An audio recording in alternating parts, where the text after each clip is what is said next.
ओम शांति। 16 अगस्त 2020 की बाप दादा की अव्यक्त मुरली। रिवाइज डेट 7 मार्च 1986।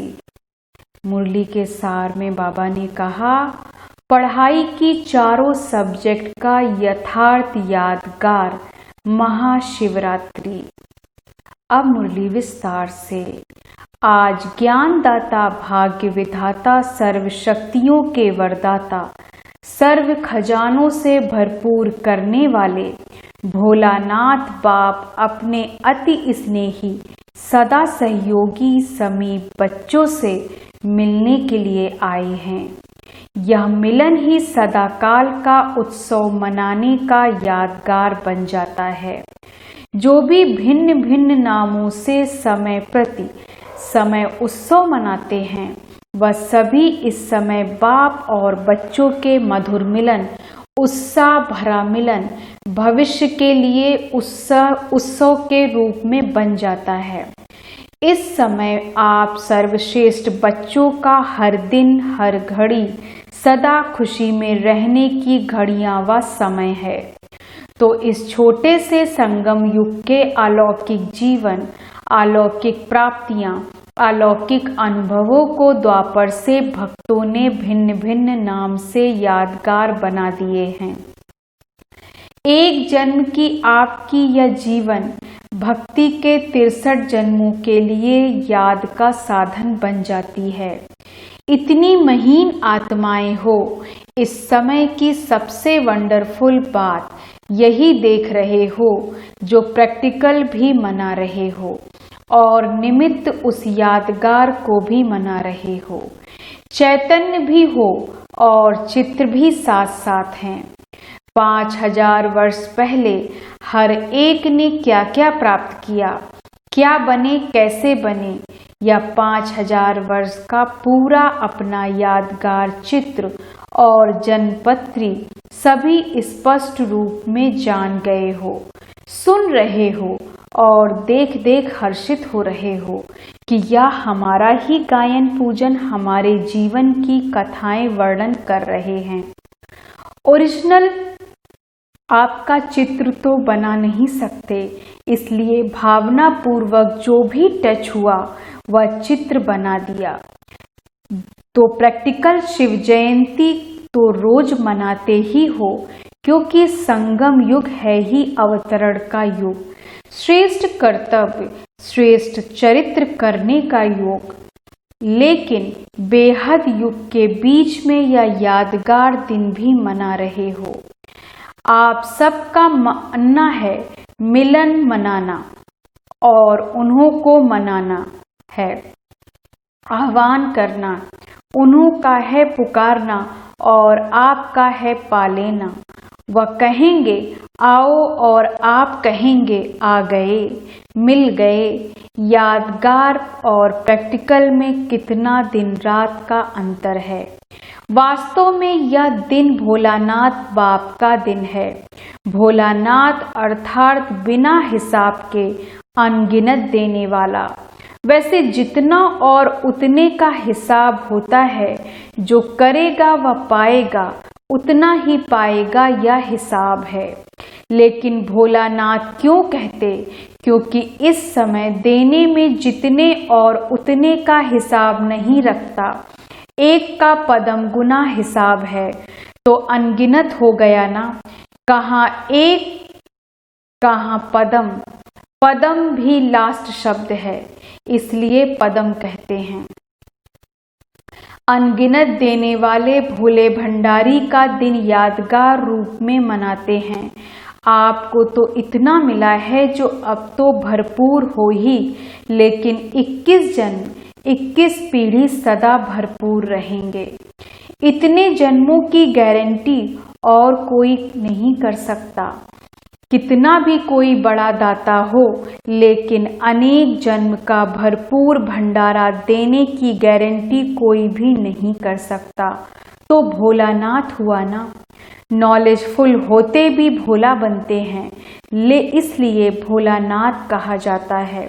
वैसे तो हिसाब करने में एक एक संकल्प का भी हिसाब जान सकते हैं, लेकिन जानते हुए भी देने में भोलानाथ ही बनता है। तो आप सभी भोलानाथ बाप के भोलानाथ बच्चे हो ना। एक तरफ भोलानाथ कहते, दूसरे तरफ भरपूर भंडारी कहते। यादगार भी देखो कितना अच्छा मनाते हैं। मनाने वालों को पता नहीं, लेकिन आप जानते हो। जो मुख्य इस समय संगम युग की पढ़ाई है, जिसकी विशेष 4 सब्जेक्ट है, वह 4 ही सब्जेक्ट यादगार दिवस पर मनाते आते हैं। कैसे? पहले ही भी सुनाया था कि विशेष इस उत्सव में दिन बिंदु का और बूंद का महत्व होता है। तो बिंदु इस समय के याद अर्थात योग के सब्जेक्ट की निशानी है। याद में बिंदु स्थिति में ही स्थित होते होना, तो बिंदु याद की निशानी और बूंद ज्ञान भी भिन्न भिन्न बूंदें। इस ज्ञान के सब्जेक्ट की निशानी बूंद के रूप में दिखाई है। धारणा की निशानी इसी दिन विशेष व्रत रखते हैं, तो व्रत धारण करना। धारणा में भी आप दृढ़ संकल्प करते हो, तो व्रत रखते हो कि ऐसा सहनशील व अंतर्मुख अवश्य बन के ही दिखाएंगे। तो यह व्रत धारण करते हो ना, यह व्रत धारणा की निशानी है और सेवा की निशानी है जागरण। सेवा करते ही हो किसको? जगाने के लिए। अज्ञान नींद से जगाना, जागरण कराना, जागृति दिलाना, यही आपकी सेवा है। तो यह जागरण सेवा की निशानी है। तो 4 ही सब्जेक्ट आ गई ना, लेकिन सिर्फ रूपरेखा उन्होंने स्थूल रूप में बदल दी है। फिर भी भक्त भावना वाले होते हैं और सदा ही सच्चे भक्तों की यह निशानी होगी कि जो संकल्प करेंगे उसमें दृढ़ रहेंगे। इसलिए भक्तों से भी बाप का स्नेह है। फिर भी आपके यादगार को द्वापर से परंपरा तो चला रहे हैं।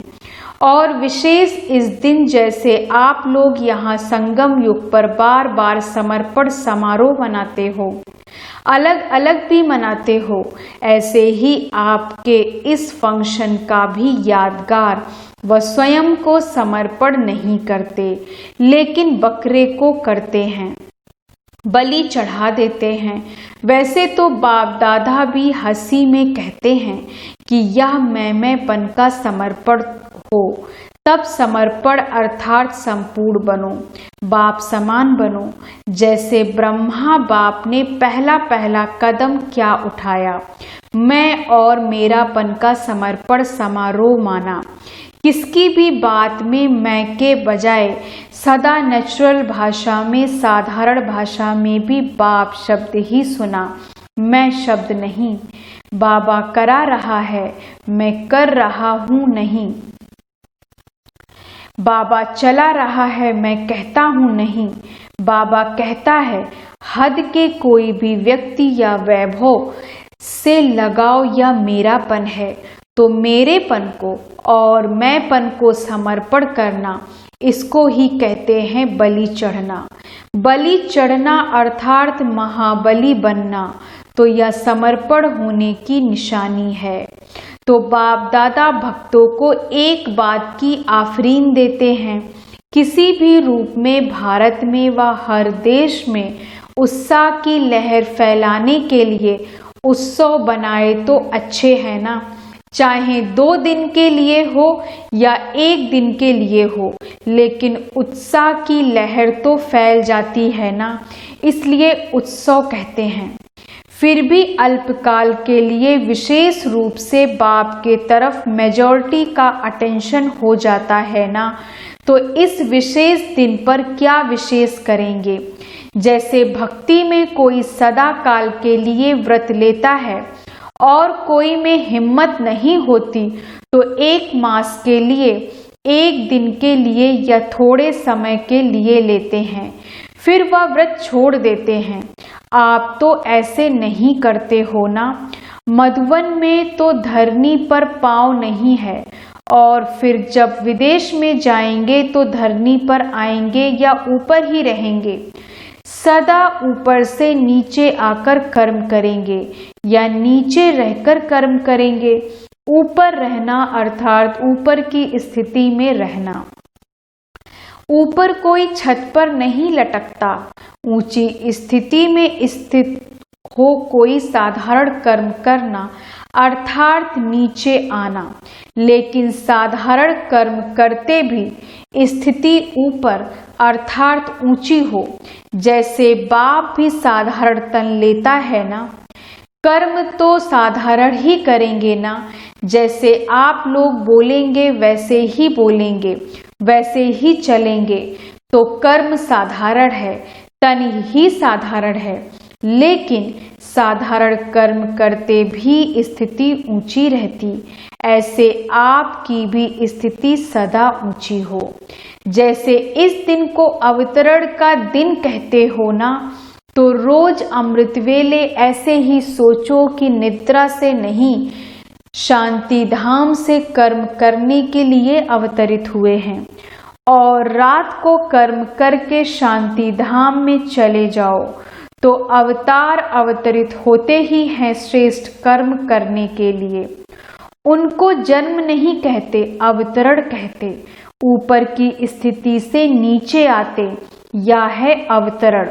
तो ऐसी स्थिति में रहकर कर्म करने से साधारण कर्म की अलौकिक कर्म में बदल जाते हैं। जैसे दूसरे लोग भी भोजन खाते और आप कहते हो ब्रह्मा भोजन खाते हैं। फर्क हो गया ना। चलते हो लेकिन आप फरिश्ते की चाल चलते, डबल लाइट स्थिति में चलते, तो अलौकिक चाल अलौकिक कर्म हो गया। तो सिर्फ आज का दिन अवतरण का दिन, लेकिन संगम युग ही अवतरण दिवस है।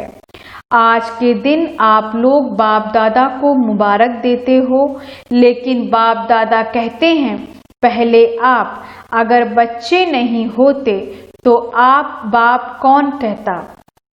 बच्चे ही बाप को बाप कहते हैं, इसलिए पहले बच्चों को मुबारक।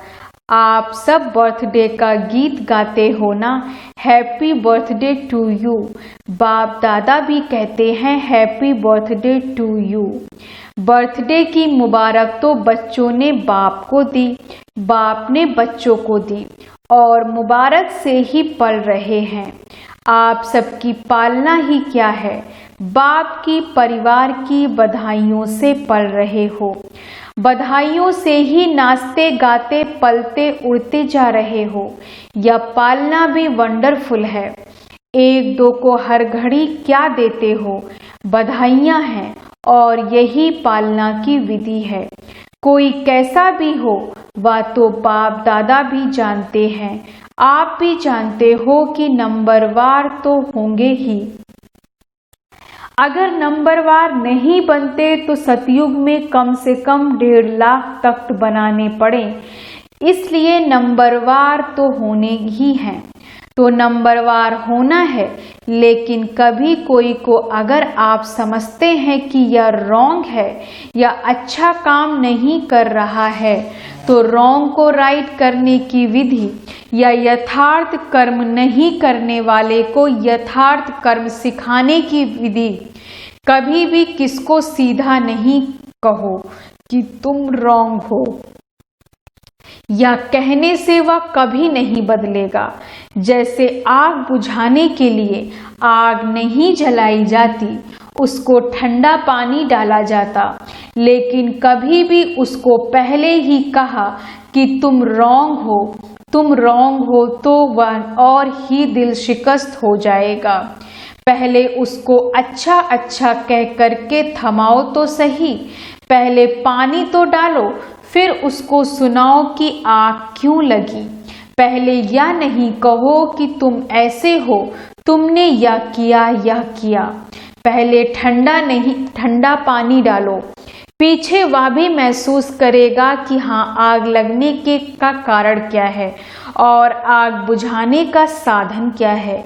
अगर बुरे को बुरा कह देते तो आग में तेल डाल देते हो।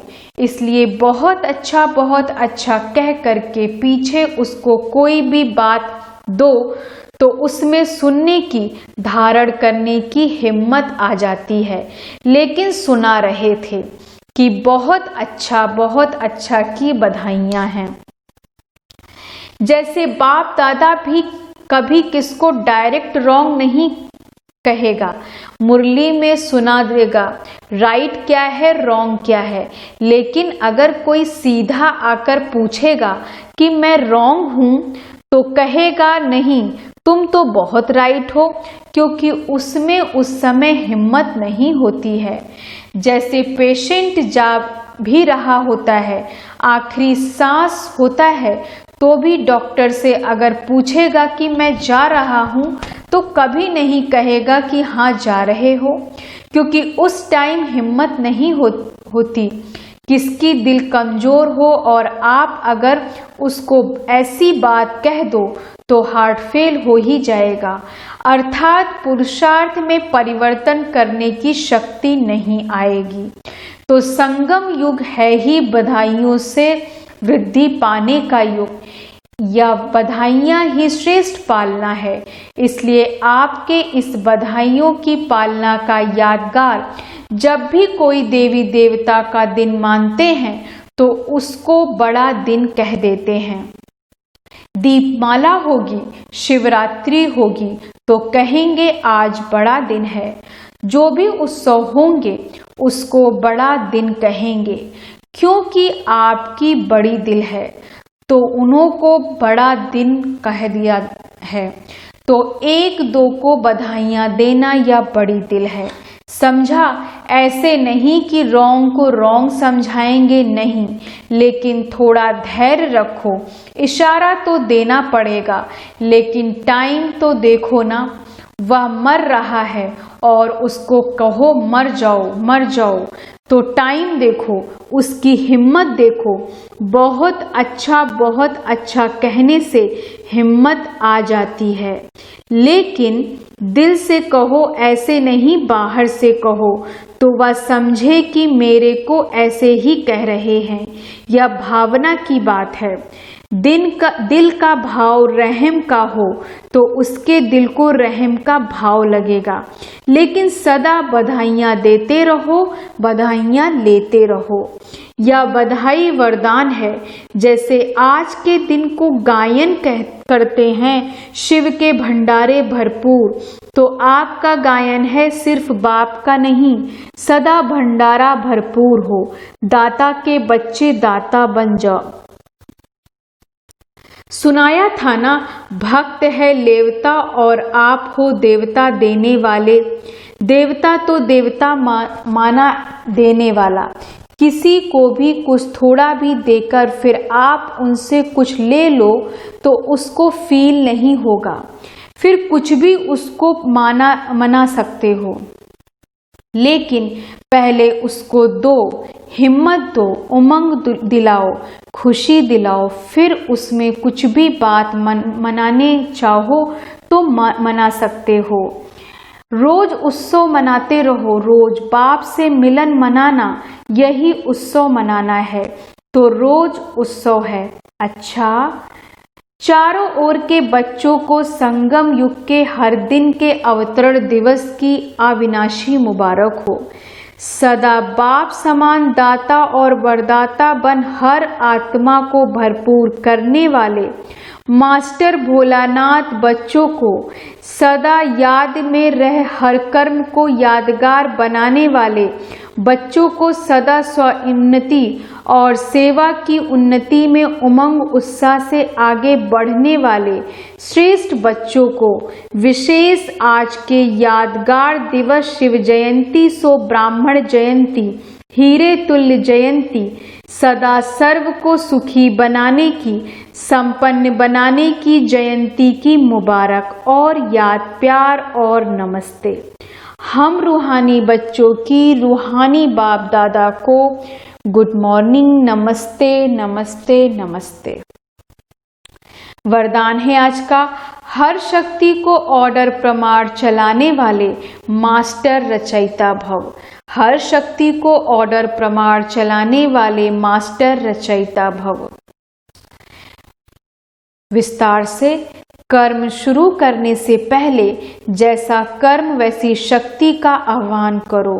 मालिक बनकर ऑर्डर करो, क्योंकि यह सर्वशक्तियां आपकी भुजा समान हैं। आपकी भुजाएं आपके ऑर्डर के बिना कुछ नहीं कर सकती। ऑर्डर करो, सहन शक्ति कार्य सफल करो, तो देखो सफलता हुई पड़ी है। लेकिन ऑर्डर करने के बजाय डरते हो, कर सकेंगे व नहीं कर सकेंगे, इस प्रकार का डर है तो ऑर्डर चल नहीं सकता।